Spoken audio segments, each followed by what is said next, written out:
From our Aeros Park studios in Windhoek, we bring you the latest updates. Good evening and welcome to Primetime News. I'm Diana Kauta. Leading this bulletin, the Namibia Water Corporation NamWater has announced a scheduled water disruption in Windhoek. On Tuesday between 8 a.m. and 8 p.m., repairs will be carried out on pipe leakages along the Von Baag-Windhoek transfer system. Windhoek residents are advised to plan accordingly for the temporary water shutdown. In related news, the Ministry of Education, Arts and Culture initially announced the suspension of primary schools and early release of secondary learners in the Khomas region. However, they later withdrew the statement after assurance from the Windhoek municipality stating that Tuesday will be a normal school day for all students. The municipality also urged residents to use water sparingly during the off time. Turning our attention to politics, SWAPO's Vice President, Netumbo Nandi-Ndaitwah, has emphasized the importance of party members setting aside their differences and focusing on recruiting new members to further expand the party's reach. Addressing a rally at the Dr. Romanus Kampungu Stadium in Rundu recently, Nandi-Ndaitwah stated that as dedicated members and leaders of the SWAPO party, it is their responsibility to promote unity and continually strengthen the party, ensuring its leading role in the nation's affairs. SWAPO Vice President Netumbo Nandi-Ndaitwah has called on party members to put their differences aside and increase their recruitment efforts to help expand the party's membership. She further called on the members, especially those deployed on the ticket of SWAPO as members of the parliament, ministers, deputy ministers, regional and local authority councillors to engage the electorate and market the party and its presidential candidate. She said all those who have signed employment contracts with the government should ensure that they perform their duties correctly in the interest of all Namibians. The Vice President further urged the members to identify all forms of corruption and join hands to fight in every possible way. Reporting for Primetime News, Ndamona Kanganjera. In a significant development, the Alliance of Christian Churches in Namibia, ACCN, held a press conference today to confront and question the recent Supreme Court ruling on same-sex marriage. During the conference, Reverend Dolly Nengushe, the executive chairperson of the Board of Trustees of ACCN, highlighted the growing concern among churches regarding the government's lack of consultation on matters that directly impact the well-being of communities. Let's take a listen. The church is the custodian of morality, to uphold morality, to defend morality, and to preserve moral values in line with biblical truth. And we are here this morning to defend the family and the marriage unit as the bedrock in our society for the upbringing of our children, and to foster a glorious and a bright and God-ordained future for Namibia. One of the core responsibilities of the church is to advocate for truth as a pillar of truth, to speak the truth and to speak the truth in love. We are responsible for what we say and also responsible for what we do not say, because silence in the thrive of atrocity is evil. In a thought-provoking address, Ombudsman Basilius Tukua emphasized the importance for young individuals, particularly those from marginalized communities, to take personal responsibility and cease attributing blame to others for their circumstances. Tukua's remarks were delivered earlier today at the 4-day National Conference for Youth from Marginalized Communities held in Swakopmund. In this country, we have been using two words interchangeable: indigenous and marginalized. So you can tell from this type of behavior that we are struggling to actually express ourselves by referring to your community. Must we say indigenous, then the other people feel left out? They say, no, we are also indigenous in this country. Must we say marginalized? And then they ask, now, but who's marginalizing them? So this is a fair question. So this is why the previous speaker, the representative from UDESA, said you must get out of that term. So when this organization that they are trying to establish so that you can join the National Youth Council, this is basically one way for you to get out of that term. There is a game in this country, and it is not really particularly to you only. I see it to many young people in this country. I want to advise you to take seriously this game. Is not a good game. The blame game is not a good game. I want to advise you to stop complaining and to start living your life, because none of the things that you are blaming others are the cause of the poverty and suffering of your communities or yourself. But to some extent, the cause of the suffering and poverty is within yourself. Because where there is a cause, there is a remedy. Your top roundup is next.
In our top business story, the Bank of Namibia has successfully disbursed loans worth 85.9 million Namibian dollars as part of the relaunch of the Small Medium Enterprise Economic Recovery Loan Scheme.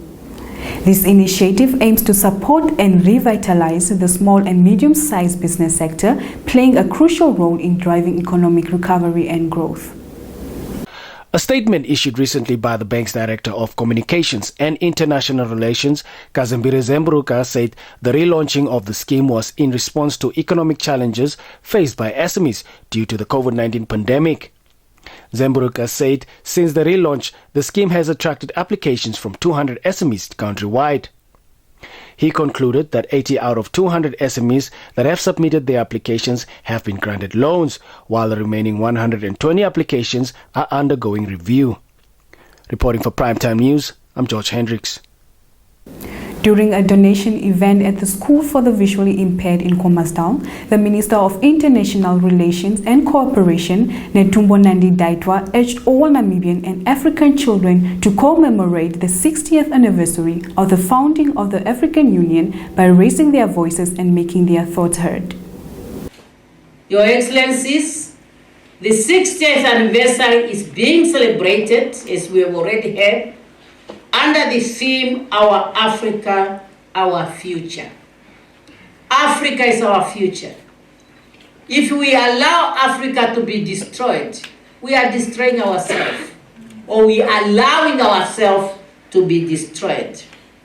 Of course, the land will be there, but if we allow it not to be managed in the manner that can really assure the future of the Africans, then that is not Africa. In this regard, I wish to call all Namibian children, and of course African children, to commemorate the 60th anniversary of the founding of the AU with a focus in mind to make your voice heard and your talent recognized as an African child.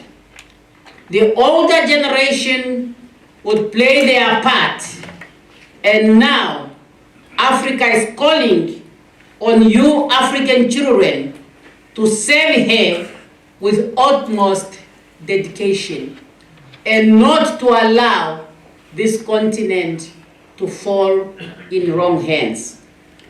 We would like to highlight that the struggle of our forefathers and heroes for the achievement of the dignity for our people, which led to the creation of the Organization of African Unity 60 years ago, had its impetus in the welfare and happiness of the generation that followed.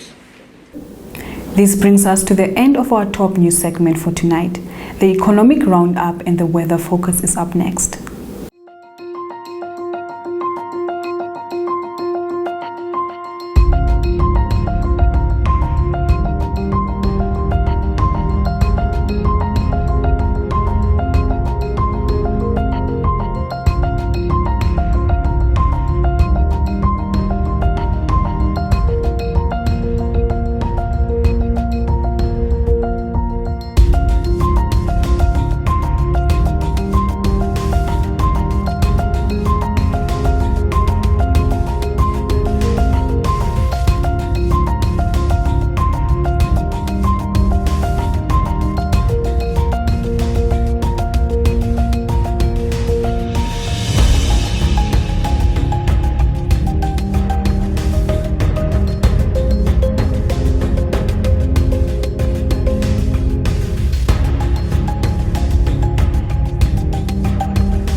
Welcome to Sport Planet. We commence with controversy in Spanish football. Real Madrid say racism directed at Vinicius Jr. constitutes a hate crime and have filed a complaint with the Spanish State Attorney General's office. Brazil forward Vinicius was the subject of an alleged racist attack during Real's 1-0 La Liga defeat at Valencia on Sunday. The game was paused after the break as Vinicius pointed out to the referee those who were allegedly abusing him in the stands at the Mestalla, and the 22-year-old later took to social media saying racism is normal in La Liga. On to heavyweight boxing news. Britain's world heavyweight champion Tyson Fury says he is seriously exploring the possibility of a fight in Australia. The unbeaten Fury is currently in that country to support close friend and former WBO heavyweight champion Joseph Parker in his bout against Faker Opelu on Wednesday. The 34-year-old Fury, who boasts a record of 33 wins from 34 fights with 1 draw, is visiting Australia for the first time. Your sports roundup is next.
With that, we have come to the end of tonight's newscast. From myself, Diana Kauta, and the entire group behind the scenes, it's a good night.